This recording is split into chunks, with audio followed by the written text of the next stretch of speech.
एक शिष्य श्री मां से पूछता है, अभी जो आपकी कृपा लाभ कर रहे हैं वे तो भाग्यवान हैं, इसके बाद जो आएंगे उनका क्या होगा? श्री मां कहती हैं, यह क्या, उनका नहीं होगा? भगवान सब समय सर्वत्र विद्यमान है, ठाकुर विद्यमान है, उनकी कृपा से होगा। अन्य सब स्थानों में क्या नहीं हो रहा है? किसी ने यह प्रश्न किया कि मूर्ति पूजा में कोई सच्चाई है या नहीं। उत्तर में श्री मां ने कहा, पुरातन काल से कितने ही लोग मूर्ति में भगवान की उपासना करके मुक्ति लाभ करते आ रहे हैं। वह क्या कुछ नहीं है? हमारे ठाकुर की उस प्रकार की संकीर्ण भेद बुद्धि नहीं थी। ब्रह्म सभी वस्तुओं में है, पर बात यह है, साधु पुरुष गण सब आते हैं मनुष्य को रास्ता दिखाने। अलग अलग व्यक्ति अलग अलग प्रकार की बातें कहते हैं। रास्ते अनेक हैं, इसलिए उन सब की बातें ही सही हैं। जैसे एक वृक्ष पर सफेद, काला, लाल इत्यादि विभिन्न रंगों के पक्षी आकर बैठते हैं तथा तरह तरह की बोली बोलते हैं। सुनने में अलग अलग होने पर भी हम उन सबको पक्षी की बोली कहते हैं। यह नहीं कहते कि एक बोली ही पक्षी की बोली है और अन्य नहीं। सभी गुरु समान हैं। ईश्वर की ही शक्ति सभी के माध्यम से कार्य करती है। एक बार नरेंद्र ने कहा, श्री मां, आजकल मेरा सब उड़ा जा रहा है। देखता हूं सब उड़ा जा रहा है। श्री मां ने थोड़ा हंसते हुए कहा, देखो कहीं मुझे ना उड़ा देना। मां, तुम्हें उड़ा देने से मैं रहूंगा कहां? जो ज्ञान गुरु के पाद पद्मों को उड़ा देता है वह तो अज्ञान है। गुरु के पाद पद्मों को उड़ा देने से ज्ञान ठहरेगा कहां? गुरु के कथन पर संदेह मत करना। गुरु भक्ति होनी चाहिए। गुरु चाहे जैसे हों, उनके प्रति भक्ति से ही मुक्ति है। ठाकुर के शिष्य भक्तों में कैसी भक्ति है, देखो तो सही। इसी गुरु भक्ति के कारण वे लोग गुरुवंश के सभी लोगों के प्रति भक्ति तो रखते ही हैं, यहां तक कि गुरु के स्थान की बिल्ली को भी सम्मान देते हैं। देखो, एक सेवा अपराध भी होता है। वह यह है कि सेवा करते करते अधिकार मिलने पर अहंकार बढ़ जाता है और वह सेव्य को पुतली के समान नचाना चाहता है।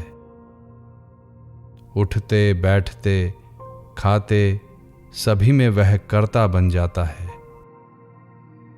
सेवा भाव और नहीं रहता। जो खुद के सुख दुख को भूलकर उनके सुख दुख को अपना सुख दुख समझे, उसे भला ऐसा क्यों होना चाहिए? फिर तुमने सेवकों के पतन की बात कही। अनेक महापुरुषों के चारों ओर ऐश्वर्य का भाव रहता है। यही देख बहुतेरे उनकी सेवा करने आते हैं और उसी में मत्त हो जाते हैं। यही उनके पतन का कारण बन जाता है। बोलो तो, ठीक ठीक कितने लोग उनकी सेवा कर पाते हैं? देखो, जब तालाब में चंद्रमा का प्रतिबिंब पड़ता है तो उसे देख छोटी छोटी मछलियां आनंद के साथ खूब उछल कूद करती हैं। सोचती हैं कि यह हम में से एक है। पर जब चंद्रमा अस्त हो जाता है तो उनकी अवस्था पहले जैसी हो जाती है। उछल कूद के बाद अवसाद की अवस्था आ जाती है। तब कुछ भी समझ में नहीं आता। उपदेश लेने के योग्य आधार कहाँ है? आधार चाहिए बेटी, नहीं तो नहीं होता। शिष्य यदि अच्छा हो तो गुरु का भी अच्छा होता है। एक शिष्य पूछता है, जो लोग मृत्यु से पहले बेहोशी की अवस्था में देह छोड़ते हैं, उनकी क्या गति होती है? बेहोश होने के पहले जो चिंतन हुआ था तथा जिस चिंतन के फलस्वरूप वह बेहोश हुआ, उसी चिंतन के अनुसार उसकी गति होती है। मन में कामना रहने से जीव का आवागमन बंद नहीं होता। कामना के कारण ही जीव इस देह से उस देह में जाता है। यदि पूर्व जन्म के सत्कर्म बाकी हों तो कामना के कारण पुनर्जन्म होने पर भी आध्यात्मिक चेतना पूरी तरह लुप्त नहीं होती। एक दिन एक शिष्य ने श्री मां से कहा, मां, मेरे मन में खराब विचार नहीं उठते। श्री मां तुरंत चौंक उठी और उसे रोकते हुए बोली, ऐसा मत कहो, ऐसी बात नहीं कहते। जो समय पर चेता देता है वह मित्र है। समय बीतने पर जो आकर आह करे, उसका क्या मूल्य।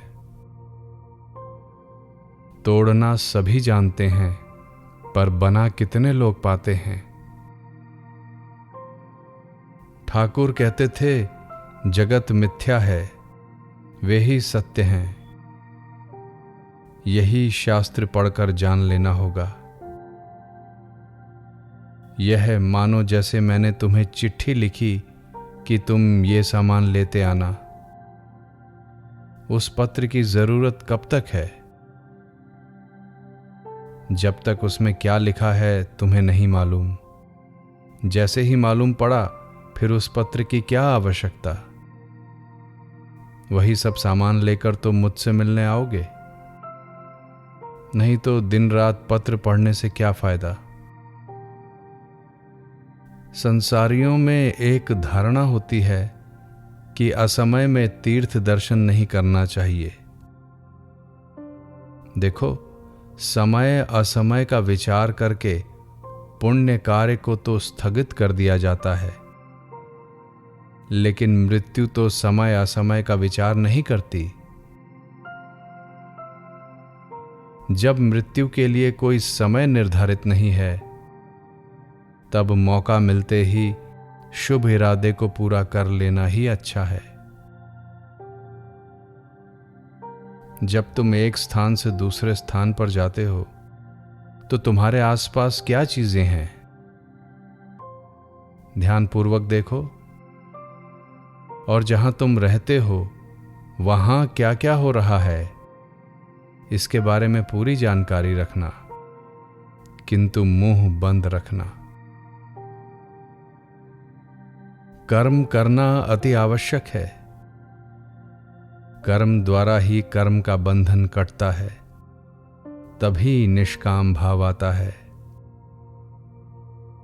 क्षण भर के लिए भी कर्म के बिना रहना उचित नहीं। नए भक्तों द्वारा ठाकुर सेवा का कार्य कराना चाहिए, क्योंकि उनका नव अनुराग है, सेवा अच्छी होती है। पुराने लोग सेवा करते करते थक गए हैं। सेवा क्या सहज बात है बेटी? कहीं सेवा अपराध न हो, इस ओर ध्यान रखना चाहिए। परंतु बात क्या है जानती हो? मनुष्य को अज्ञानी समझकर वे क्षमा करते हैं।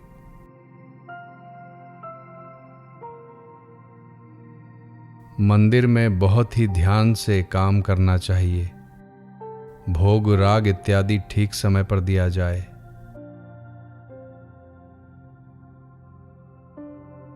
यहाँ के कामकाज के लिए चुस्त आदमी की आवश्यकता है। देखा देखी में कई लोग बहुत से बड़े बड़े काम कर लेते हैं, किंतु मनुष्य की पहचान उसके प्रत्येक छोटे छोटे कार्यों में उसकी श्रद्धा को देखकर होती है। एक बार एक सेविका ने झाड़ू लगाने का काम पूरा करने के बाद झाड़ू को एक किनारे फेंक दिया। यह देख श्री मां ने कहा, यह क्या बेटी, काम पूरा हुआ और तुमने उसे लापरवाही से फेंक दिया। जितना समय फेंक कर रखने में लगा उतना ही समय उसे सावधानी से रखने में लगता। साधारण सी वस्तु है, इसलिए उसे तुच्छ क्यों समझती हो? तुम जिसकी देखभाल करोगी वह भी तुम्हारी देखभाल करेगा। क्या तुम्हें उसकी फिर से जरूरत नहीं होगी? इसके सिवाय वह भी इस संसार का एक अंग है। उस दृष्टि से भी उसका महत्व है। जिसका जितना मान है वह उसे मिलना चाहिए। झाड़ू को भी सम्मान के साथ रखना चाहिए। छोटे से छोटा काम भी श्रद्धा पूर्वक करना चाहिए। एक दिन आंगन के एक किनारे पाली हुई बिल्ली बैठी थी। एक महिला भक्त अपने पैर से उसे सहलाने लगी। क्रमशः उसने अपना पैर उसके सिर पर रखा। यह देखते ही श्री मां ने कहा, अरे बेटी, ये क्या कर रही हो? सिर तो गुरु का स्थान है। सिर के ऊपर पैर कभी नहीं रखना चाहिए। बिल्ली को प्रणाम करो। चीजों के दाम में भला क्या रखा है? जो देता है उसके अंतर का खिंचाव उसकी भक्ति ही देखनी चाहिए। एक दिन भिखारी आया और भिक्षा दो की गुहार लगाने लगा। साधु लोग नाराज हो गए और उसे भगाते हुए कहने लगे, जा, अभी परेशान मत कर। इसे सुनकर श्री मां बोली, देखो तो जरा, उसे भगा दिया इसलिए कि उन्हें अपना काम छोड़कर भिक्षा लाकर देनी होगी। आलस्य के कारण इतना छोटा काम भी वे न कर सके। मुट्ठी भर भिक्षा भी वे भिखारी को दे नहीं सके। किसी को उसके हक से वंचित करना क्या ठीक है?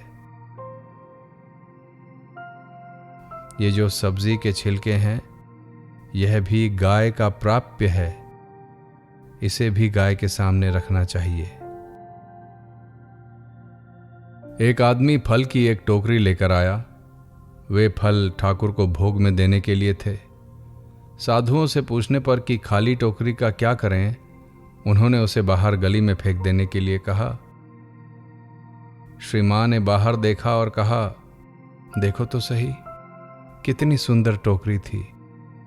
इन लोगों ने उसे फेंक देने के लिए कह दिया।